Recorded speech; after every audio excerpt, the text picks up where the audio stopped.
जिस तरीके से पूरे दुनिया में ढेर सारे आर्टिस्ट हैं, उस तरीके से इंडिया में भी हैं और हर किसी के पास ऑप्शन है कि वो अपने मनपसंद आर्टिस्ट को पसंद करे, उनके गाने सुने, उनका फैन बने। लेकिन फिर क्यों इंडिया में इतने सारे लोग उन लड़कियों या लड़कों को हेट करते हैं और उनकी इंसल्ट करते हैं जो बीटीएस को पसंद करते हैं?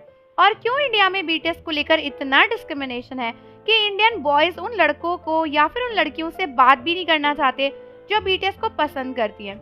अगर कोई लड़की कह दे कि उसे बीटीएस पसंद है तो पहले ही उसके ऊपर हंसी मजाक जैसी बातें होने लग जाती हैं और उसके बाद उसे ऐसे ट्रीट किया जाता है जैसे वो लड़की तो पता नहीं कितनी बुरी है। तो दोस्तों, इसका सबसे बड़ा रीजन है इनसिक्योरिटी। ऐसे लोगों के पास जिनके पास कोई काम नहीं है, उन्हें ये लगता है कि बीटीएस बस लक से फेमस हो गए हैं और ये लोग जेलस हैं इस बात से कि इनके इतने सारे फैंस हैं जबकि हम अपनी लाइफ में कुछ नहीं कर पा रहे। और ये लोग अपनी रियलिटी तो एक्सेप्ट कर नहीं सकते, इसीलिए ये बीटीएस को हेट करना शुरू कर देते हैं। इंडिया में अक्सर कई सारे लोगों की मेंटालिटी बीटीएस को लेकर ये है कि वो लोग मेकअप यूज करते हैं या फिर बहुत ज्यादा ज्वेलरी पहनते हैं, बहुत सारी एक्सेसरीज पहनते हैं, इसीलिए वो लड़के ही नहीं हैं। कई लोगों का ये मानना है कि बीटीएस क्लीन शेव रहते हैं, इसीलिए वो लड़के नहीं हैं। बट दोस्तों, ये लोग वो लोग हैं जिनके माइंडसेट में बस यही घुसा हुआ है कि अगर आपकी बियर्ड है तो आप एक लड़के बन जाओगे, जबकि इस चीज से कोई भी रिलेशनशिप है ही नहीं। कहीं पे भी नहीं लिखा कि जिसकी बियर्ड होगी वही लड़का होगा। और दोस्तों, दूसरी चीज ये कि साउथ कोरिया का जो अपीयरेंस है वो इंडिया के लोगों से काफी डिफरेंट है। इंडिया के लड़कों को बियर्ड से कुछ ज्यादा ही प्यार है, जबकि पूरी दुनिया में क्लीन शेव एक काफी फॉर्मल और बहुत ही ज्यादा अच्छा लुक माना जाता है। इनफैक्ट आपने देखा ही होगा, इंडियन मूवीज तक में हीरो हमेशा क्लीन शेव होता है और विलन की ही बियर्ड होती है। लेकिन उसके बाद भी इन लोगों को पता नहीं क्यों लगता है कि जिसकी क्लीन शेव है वो हीरो कभी हो ही नहीं सकता, और इसीलिए कई सारे लोग बीटीएस को इतना ज्यादा इंसल्ट करते हैं।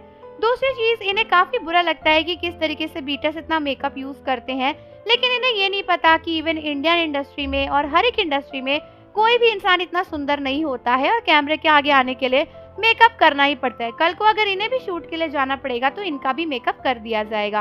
और दोस्तों, तीसरी चीज जो बीटीएस के बारे में बोली जाती है कि वो डांस करते हैं, वो इतनी ज्वेलरी पहनते हैं, वो सब सिर्फ इसलिए करते हैं क्योंकि स्टेज पर उन्हें परफॉर्म करना होता है। और डांस करना लड़कों का काम नहीं है, लड़कियों का काम है। ये खुद ही में काफी गिरी हुई मेंटालिटी है। साथ ही साथ जिन लड़कियों को लोग हेट करते हैं बीटीएस को लाइक करने के लिए, उनके सबसे बड़ा रीजन यही है कि उन्हें पता है कि ये लड़की बीटीएस को पसंद करती है, यानी इसके स्टैंडर्ड्स काफी हाई होंगे और हमारे जैसे गिरे हुए लोगों को तो ये पसंद करेगी नहीं। इसीलिए सिंपल ऑप्शन है कि उस लड़की को ही बुरा कह दो, ये मानने की बजाय कि हम में ही कमी है। इन लड़कों को लगता है कि यार हमें तो कोई लड़की पसंद नहीं कर रही और बीटीएस के इतने सारे फैन हैं, तो फिर बीटीएस को ही बुरा कह दो और उनकी फैन को भी बुरा कह दो। जबकि इन्हें समझना चाहिए कि खुद के स्टैंडर्ड्स थोड़े से इम्प्रूव करो तो आपको हर कोई लड़की पसंद करेगी और किसी को भी उसके पसंद पे जज नहीं करना चाहिए, क्योंकि बीटीएस वैसे ही काफी अच्छे आर्टिस्ट है। तो आप लोग मुझे कमेंट्स में बताओ कि क्या आपको भी लगता है कि यही सारे कॉमन रीजंस है जिसकी वजह से इंडिया में बीटीएस को काफी हेट मिलती है? क्या आपने भी इस हेट को कभी एक्सपीरियंस किया बीटीएस के फैन होने के नाते? और जानने से पहले चैनल को जरूर सब्सक्राइब कर लो, बेल आइकन प्रेस कर दो। मिलते हैं आपसे अगली वीडियो के साथ।